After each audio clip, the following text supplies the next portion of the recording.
Hello friends, welcome to Tech Stocks. आज हम बात करेंगे एक न्यूली लिस्टेड कंपनी की जिसका नाम है राजू इंजीनियरिंग। और ये कंपनी जो थी अपने आईपीओ प्राइस से भी काफ़ी नीचे आ गई थी। और मुझे पता है इसमें जिन लोगों को आईपीओ लगा होगा या जिन लोगों ने आईपीओ के बाद इसमें इन्वेस्ट किया होगा, क्योंकि आईपीओ के बाद ये काफ़ी ऊपर गई थी।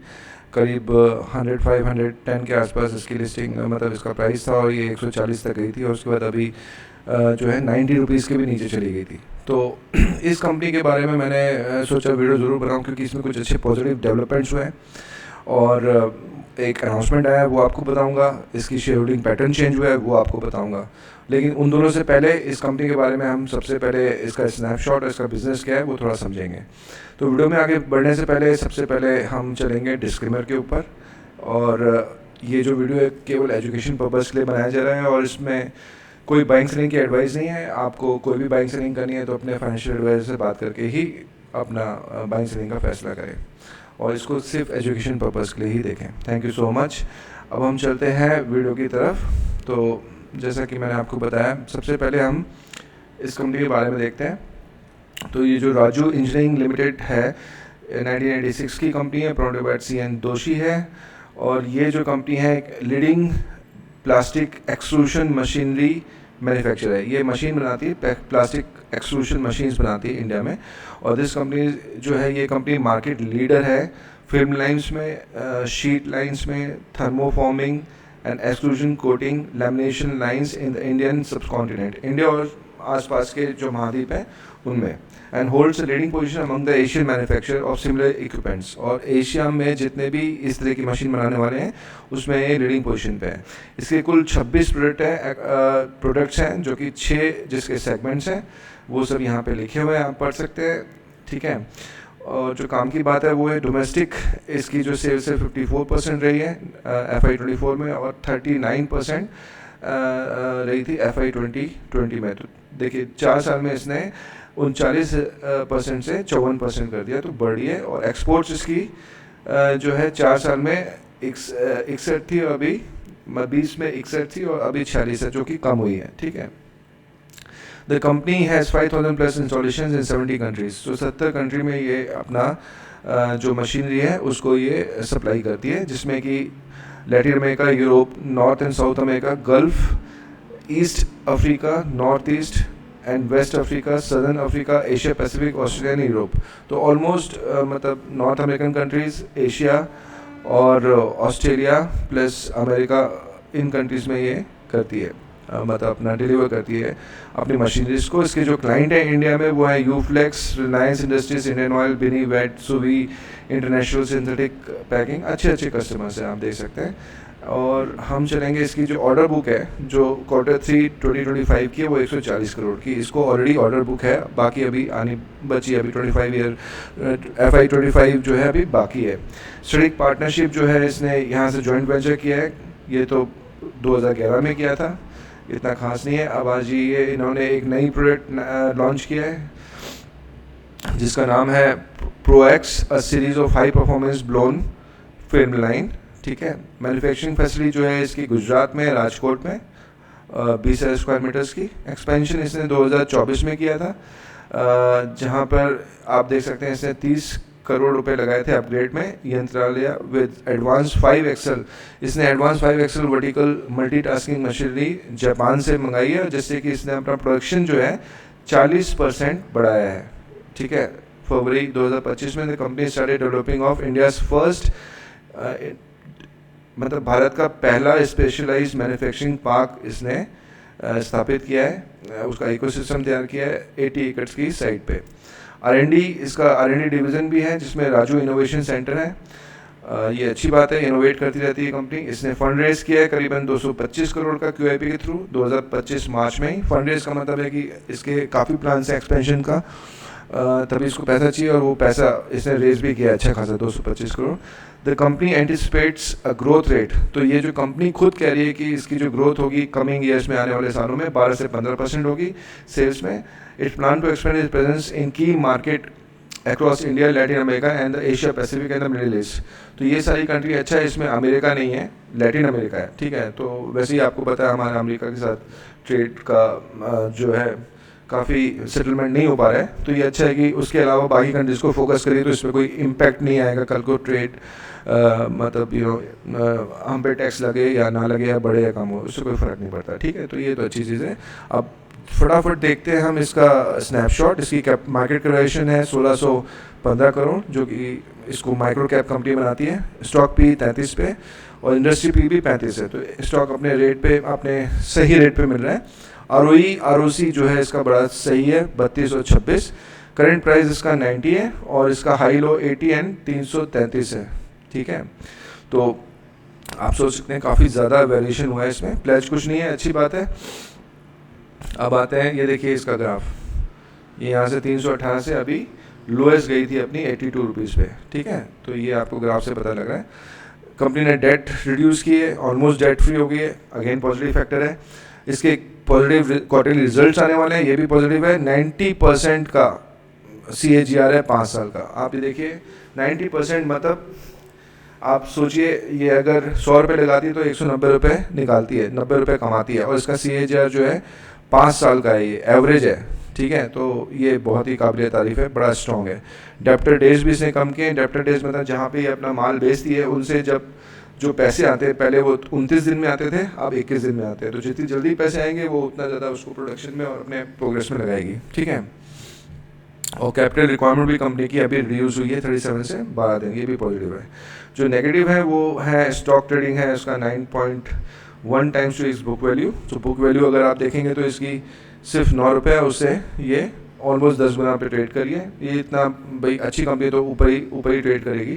प्रोमोटर होल्डिंग डिक्रीज हुई है, तो ये गलत बात है, लेकिन अगर ये प्रोमोटर होल्डिंग अगर डिक्रीज हुई है और इसको स्मार्ट हैंड्स मतलब DIFI ने एक्मुलेट किया है तो वो अच्छी बात है। ठीक है, अब हम चलते हैं नीचे। आप इसकी सेल्स देखिए, इसकी सेल्स 2024 से हर क्वार्टर में क्वार्टर टू क्वार्टर बढ़ रही है। ठीक है, ऑलमोस्ट इसमें थोड़ी सी कम हुई है जून में, लेकिन ईयर टू ईयर देखेंगे हम तो ज़्यादा क्लियर पता लगेगा। आप यहाँ देखिए 160, 197 और 254, तो ईयर टू ईयर 3 साल में कंटिन्यूस ग्रोथ है। ठीक है, सेम चीज़ इसकी प्रॉफिट में भी है 11, 21 और 38। ठीक है, जो कि प्रोग्रेसिव है। इक्विटी इसकी 16 करोड़ की है। और जो खास चीज़ें हैं हम यहाँ पे देखते हैं प्रोमोटर होल्डिंग। अब ये प्रोमोटर ने अपनी 6% होल्डिंग कम की है। ठीक है, और वो 6% पूरी की पूरी ऑलमोस्ट 5% जो है उससे ज़्यादा ही, मतलब 3, 7 मतलब 8 8.25 के करीब, मतलब 6% इधर कम किया तो 8.25 के करीब जो है उठा ली गई है। कहाँ? FIA-DID ने, जो कि एक बहुत ही पॉजिटिव फैक्टर है। और वो पब्लिक भी आप देखिए क्वार्टर टू क्वार्टर कम हुई है, जो कि मैं आपको बताता हूँ एक पॉजिटिव फैक्टर का एक निशान है कंपनी में। तो ये तो हो गया कंपनी के बारे में। अब इसकी हम न्यूज़ देखते हैं कि ऐसी कौन सी न्यूज़ आई है इसकी। ये देखिए इस कंपनी की जो न्यूज़ है ये आई थी 3 अक्टूबर को। ठीक है, और 3 अक्टूबर को क्या था आपको याद हो तो ये था करीब फ्राइडे। ठीक है, तो फ्राइडे को मार्केट क्लोज होने के बाद ये न्यूज़ आई थी कि इसने एक next generation blown flame technology develop की है और उसका प्लेटफॉर्म तैयार किया है प्लेटफॉर्म K2025। ठीक है, और इसके बारे में यहाँ पे लिखा हुआ है ऑलरेडी रिफ्लेक्टिंग द देखिए यहाँ पे लिखा Raju engineering limited is set to showcase इस लेटेस्ट इनोवेशन। जो अभी हाल ही का इसका इनोवेशन है वो K2025, उसको इसने दिखाया एक्सपीरियंस सेंटर में सबको बताया the power of plastic green smart responsible. ठीक है, ये इसका इन्होंने इसके बारे में ये टॉपिक मतलब इसका हेडिंग ये दिया था, Raju will mark it's global debut of Pro X series high performance blown extrusion flame. तो मैं आपको काम की चीज़ बताता हूँ। इसका सबसे बड़ी चीज़ है कि इसका अनप्रेसिडेंटेड आउटपुट है, इसकी बहुत अच्छी एफिशिएंसी है, एनर्जी एफिशिएंसी है, और ये बहुत स्ट्रॉन्ग एंड सस्टेनेबल है। ठीक है, तो ये 3 जो फैक्टर्स हैं कि एनर्जी एफिशिएंट है, मजबूत है, सस्टेनेबल है, स्ट्रॉन्ग है, ये इसके लिए एक पॉजिटिव फैक्टर है। तो ये 30% हायर आउटपुट देती है, ये तो बहुत ही बढ़िया बात है, और लो एनर्जी पे। ठीक है, तो आप यहाँ इसको पढ़ सकते हैं, चाहिए तो मैं इसका भी लिंक आपको अपने वीडियो के साथ लगा दूंगा। अब आपको मैं बताता हूँ कि इसकी जो आप यहाँ देखेंगे, वापस जाते हैं हम यहाँ, ये नीचे जो मैंने आपको बताया ये जो आपको दिख रहा है ना, सब यहाँ पे सितंबर की होल्डिंग, ये जुलाई की होल्डिंग आई है, जून के बाद जुलाई की आई, देखिए। तो मतलब एक्चुअली क्या होता है, क्वार्टर टू क्वार्टर आती है, मार्च से जून, जून से सितंबर आनी चाहिए, लेकिन अभी जुलाई में ही कुछ चेंजेस हुए थे जो कि अभी अभी इन्होंने डिस्क्लोज किए हैं, मतलब बीएससी को दिए हैं, तो बीएससी ने पब्लिश किया है। और मैं ये क्यों कह रहा हूँ ये अभी किए, ये आपको कैसे पता लगेगा ये कब आया था, वो मैं आपको दिखाता हूँ। आप इधर देखिए, आइए बीएससी इंडिया पे राजू इंजीनियरिंग टाइप करिए। जब ये पेज आएगा तो लेफ्ट साइड में आपको शेयर होल्डिंग पैटर्न दिखेगा, इस पर क्लिक करिए। और जब इसको क्लिक करेंगे तो आपको यहाँ पे दिखेगा, ये देखिए डेट, यहाँ पे है टाइम और डेट। तो ये डेट क्या है, 3/10/2025, मतलब फ्राइडे को ये आया था, 3 तारीख अक्टूबर को। और कितने बजे आया था, 4 बजे, 4:08 पर PM, मतलब शाम को, मार्केट बंद होने के बाद इसकी होल्डिंग आई है। अब होल्डिंग में जैसा कि मैंने आपको बताया, यहाँ पे आप देख सकते हैं इसकी ऑलमोस्ट 0 से 3% तो FI आ गई, और 0 से 4-4.5% करीब DID आ गई, जो कि बहुत ही पॉजिटिव बात है। इतनी छोटी कंपनी के अंदर अगर FI DID घुस जाती है तो इसका मतलब आपको खुद ही समझ में आ रहा होगा कि ये बड़े लोग जब इसमें एंट्री ले रहे हैं तो क्यों ले रहे हैं, ठीक है। मुझे बोलने, मैं तो सीधे बोल नहीं सकता यहाँ पे, और वही चीज़ आपको इसके स्टॉक प्राइस पे रिफ्लेक्ट करती हुई दिखेगी, ठीक है। अब चलते हैं इसके प्राइस के ऊपर, चार्ट देख लेते हैं। अब ये देखिए इसका चार्ट जो मैंने आपको बताया था 143 से ये यहाँ पे आया हुआ है 80 रुपीज़ पे। अगर हम चलेंगे इसको लगाइए 1 मिनट पे और देखते हैं 5 दिन का, ठीक है। तो ये देखिए यहाँ से मूवमेंट शुरू हुआ था, ठीक है। ये देखिए कब, 3 तारीख को अक्टूबर को ये यहाँ पे वॉल्यूम आया था 33,000, किसी ने बाई किया। यहाँ लेफ्ट साइड में वॉल्यूम आएगा और नीचे यहाँ पर डेट आएगी, ठीक है। तो 33,000 किसी ने बाई किया, 74,000, और लास्ट में किसी ने बाई किया 33,000, 40,000 और 74,000, ठीक है। ये और ये कितने बजे बाई किया, नीचे टाइम दिख रहा होगा आपको, 3 तारीख को 15:10, मतलब 3:10 पे इमीडिएटली ये शेयर 84 से पहुंच गया 87। उसके बाद अगले दिन जो आज हुआ वो आज आया, इसमें फिर 74 किसी ने बाई किया, और 7, मतलब करीब 80,000 शेयर किसी ने बाई किए फिर से।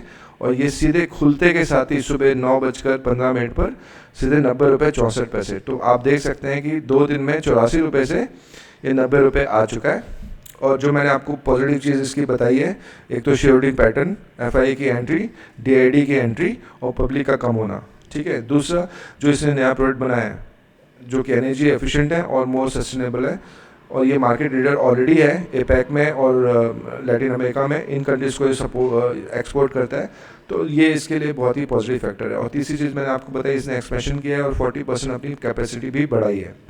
और चौथी बात ये है कि अपने IPO प्राइस से भी कम पे मिल रहा है, ठीक है। तो ये अगेन मैं बोलता हूँ ये बाइंग सेलिंग की कॉल नहीं है, आपको जो भी बाय करना है या सेल करना है अपने फाइनेंशियल एडवाइजर से बात करके करें। लेकिन मैं आपको ये बता रहा हूँ इसमें क्या पॉजिटिव है और क्या नेगेटिव है और इसमें क्या डेवलपमेंट हुआ है, उसके हिसाब से आप अपना एक सोच समझ के डिसीजन लीजिएगा, ठीक है। That's all for the day guys, thank you so much. मिलते हैं अगले वीडियो में, तब तक ले जय हिंद।